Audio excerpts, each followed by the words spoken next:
எங்களின் உயிரோடும் உணர்வோடும் கலந்து வாழுகின்ற அன்பு உறவுகள் அனைவருக்கும் வணக்கம்.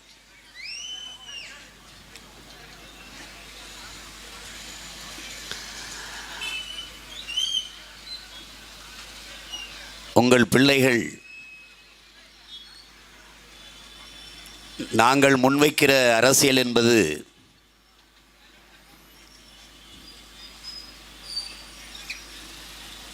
அரை நூற்றாண்டுகளுக்கு மேலாக இந்த மண்ணிலே இருக்கின்ற இந்த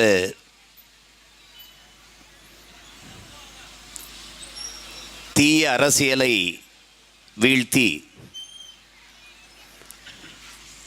ஒரு தூய அரசியலை மலரச் செய்ய வேண்டும் என்பதற்காகவே இந்த வரலாற்று பெரும்பணியை எளிய மக்கள், உங்களின் பிள்ளைகள், இந்த மாபெரும் அரசியல் புரட்சியை முன்னெடுக்கிறோம்.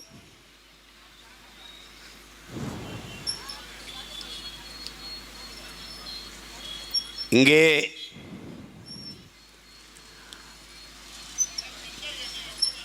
தேர்தலில் எங்களோடு போட்டி போடுகிற கட்சிகள் எல்லாம் தேர்தலில் பலமுறை வென்றவர்கள். ஆனால் தோற்று போனவர்கள் அற்ப தேர்தலில் மட்டும் வெற்றி பெறுகிறார்கள்.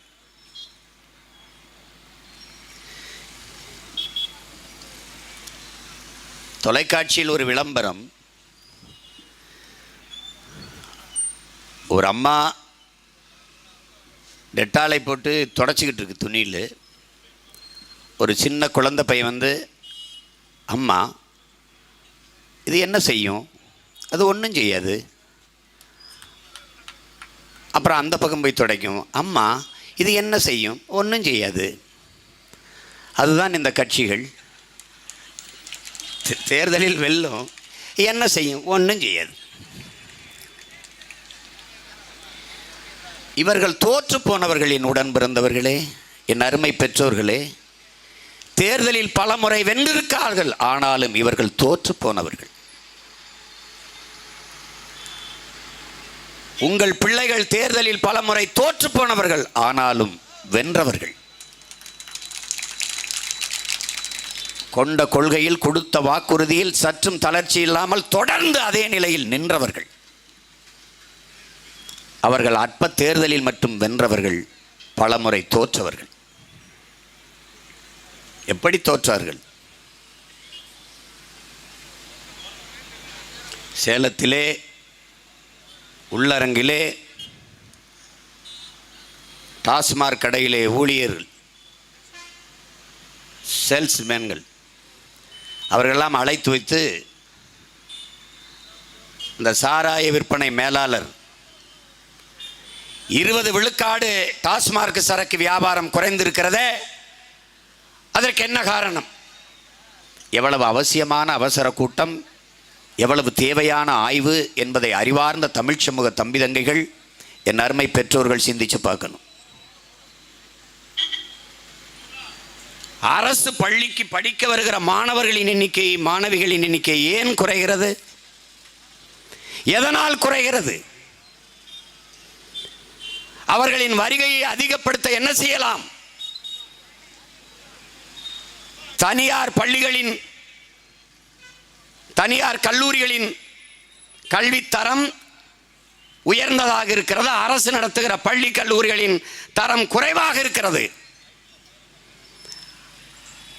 8 கோடி மக்களால் நிறுவப்பட்ட ஒரு அதிகாரம் தனிப்பெரும் முதலாளியிடம் தோற்று போவதா? இத்தனை கோடி மக்களால் நிறுவப்பட்ட அதிகாரத்தால் தர முடியாத கல்வியை ஒரு தனி முதலாளி கொடுத்து விடுவதா? அதை தாண்டி பல மடங்கு தரத்தை உயர்த்தி பிள்ளைகளை அரசு பள்ளி கல்லூரிகளை நோக்கி திருப்புவதற்கு என்ன வழி? அதிகமாக அரசு பள்ளி கல்லூரியை நோக்கி மாணவ மாணவியர்கள் படையெடுக்க வைப்பதற்கு என்ன வழி? அதற்கு என்ன திட்டம்? என்று அது குறித்து ஆய்வு செய்து அரசு பள்ளி கல்லூரிகளின் தரத்தை உயர்த்துவதற்கு முயற்சி செய்யாத இந்த அரசு டாஸ்மார்க் வியாபாரம் வீழ்ந்து போனது, அதை உயர்த்துவதற்கு எப்படி என்று சிந்தித்து செயல்படுவதற்கு போராடி கொண்டிருக்கிறதுனால் இது தோற்று போனது. அறிவை வளர்க்கும் கல்வியை தன் நாட்டு குடிகளுக்கு தரமாக சரியாக சமமாக கொடுக்க முடியாத இடத்தில் இவர்கள் தோற்று போனார்கள். அற்ப தேர்தலில் மட்டும் வென்று விடுகிறார்கள். மனச்சான்றோடு சொல்லுங்கள் என் உடன் பிறந்தவர்களே, அன்பு மக்களே, ஒரு நேர்மையாளன், ஒரு நல்லாட்சி கொடுத்தவன் எதற்கு வாக்குக்கு காசு கொடுக்க வேண்டும் என்பதை நீங்கள் கேட்டு பாருங்கள். எதற்கு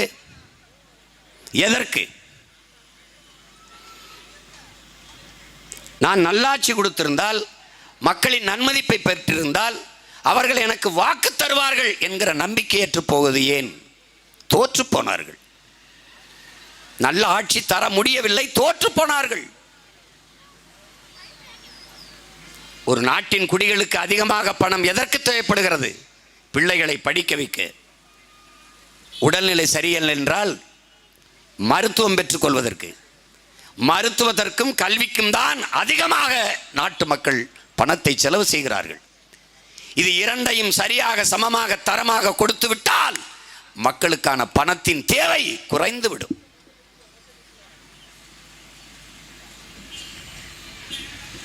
இதை செய்ய தவறிய இந்த அரசுகள் தோற்று போனது. நாட்டின் முதலமைச்சருக்கு முடியவில்லை என்றால் அரசை நடத்துகிற அவர்களுக்கு அரசு மருத்துவமனை மீது நம்பிக்கை இல்லை. அந்த இடத்தில் தோற்று போனார்கள். இவர்கள் தோற்று போனவர்கள். மாண்புமிகு ஐயா எம்ஜிஆர் அவர்களுக்கு உடல்நிலை சரியில்லாத போது அரசு மருத்துவமனையில் போய் மருத்துவம் செய்து கொள்ளவில்லை. காரணம் தரமில்லை, தோற்று போனார்கள். எம்ஜி ராமச்சந்திரா மருத்துவமனையில் போய் படுத்துக் கொண்டார்கள். ஐயா கருணாநிதி அவர்களுக்கு உடல்நிலை சரியில்லை, முதுகிலே அறுவை சிகிச்சை. ஈழப்போர் நடந்து கொண்டிருந்த போது, லட்சக்கணக்கான நம் மக்கள் கொல்லப்பட்ட போது பதில் சொல்ல முடியாமல் முதுகிலே அறுவை சிகிச்சை என்று அறுவை சிகிச்சை நடத்தி மல்லாக்கப்படுத்திருந்த ஒரே நோயாளி உலக வரலாற்றிலே ஐயா கருணாநிதி அவர்கள்தான். எம்ஜி ராமச்சந்திரா மருத்துவமனையில் போய் படுத்துக் கொண்டார்கள். அப்ப அரசு மருத்துவமனை என்ன? தரமில்லை. ஏன்? தோற்று போனார்கள். நாட்டு குடிகளுக்கு தரமான மருத்துவம் கொடுப்பதிலே தோற்று போனவர்கள் இந்த திராவிட ஆட்சியாளர்கள்.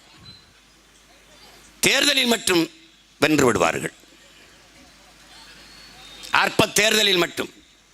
அந்த தாய் விளம்பரம் சொன்னேன்ல, இது என்ன செய்யும்? ஒன்றும் செய்யாது. இப்ப விக்கிரவாண்டியில் மட்டும் என்று என்ன செய்யும்? ஒன்றும் செய்யாது.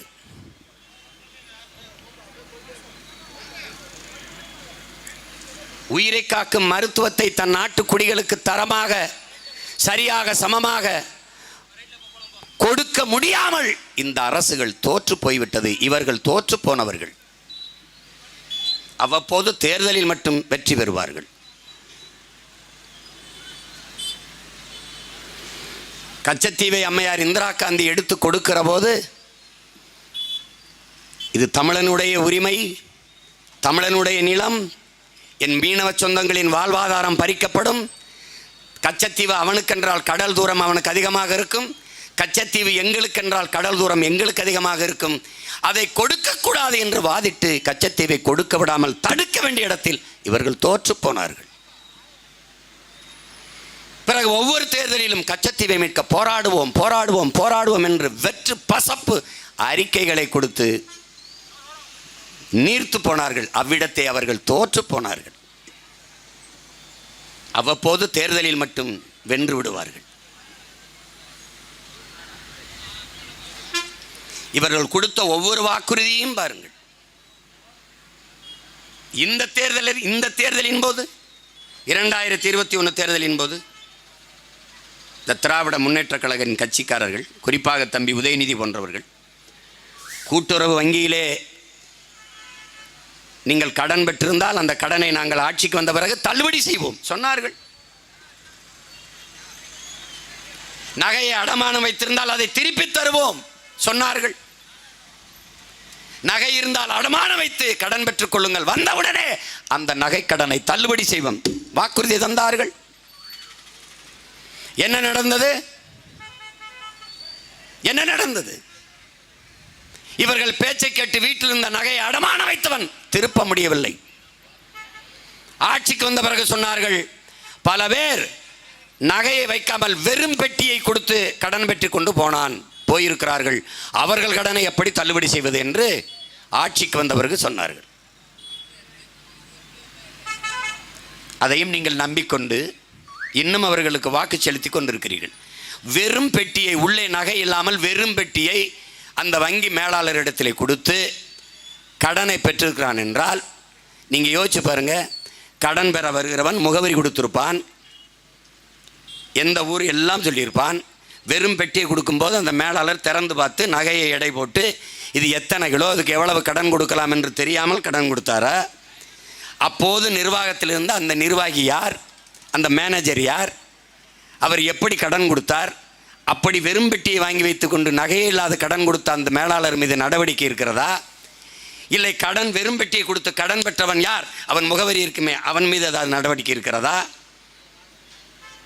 அப்படி என்றால் பொய்யான வாக்குறுதியை கொடுத்து ஏமாற்றி விட்டார்கள். அந்த இடத்தில் இவர்கள் தோற்று போனார்கள். நாங்கள் வந்தால் டாஸ்மார்க்கை மூடுவோம். முதல் கையெழுத்தே டாஸ்மார்க்கை மூடுவதற்குத்தான், மது விலக்குதான். ஐயா கருணாநிதி சொன்னது இருக்கிறது, இன்றைய முதல்வர் ஐயா ஸ்டாலின் சொன்னது இருக்கிறது, அருமை பெருமகள் அம்மையார் கனிமொழி சொன்னது இருக்கிறது, தம்பி உதயநிதி சொன்னது இருக்கிறது. வெறும் வெற்று வாக்குறுதிகளை கொடுத்து மக்களுக்கு முன்னால் தோற்று போனார்கள். அவ்வப்போது தேர்தலில் மட்டும் வெற்றி பெறுகிறார்கள். வெற்றி எப்படி பெறுகிறார்கள்? வாக்கை மக்களிடத்திலிருந்து பெற்றல்ல, வாக்கை விலை கொடுத்து வாங்கி வெல்கிறார்கள்.